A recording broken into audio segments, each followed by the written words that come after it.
अस्सलामु अलैकुम वरहमतुल्लाहि वबरकातुहू। जी ये जी मदरसे का जामिया खैरुल मदारिस मुल्तान पाकिस्तान का खूबसूरत मदरसा।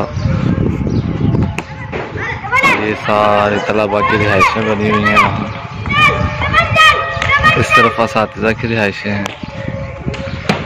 ये मस्जिद है और ये भी सारा टोटली मदरसा बना हुआ है।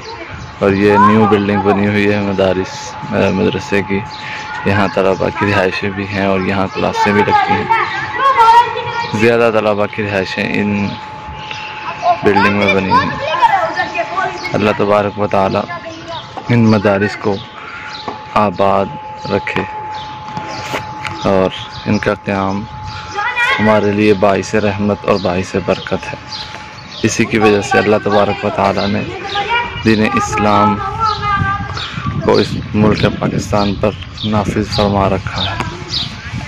अल्लाह तबारक व तआला इन मदारिस में पढ़ने पढ़ाने वालों की ज़िंदगी में बरकत नसीब फरमाए। अस्सलामु अलैकुम वरहमतुल्लाहि वबरकातुहू।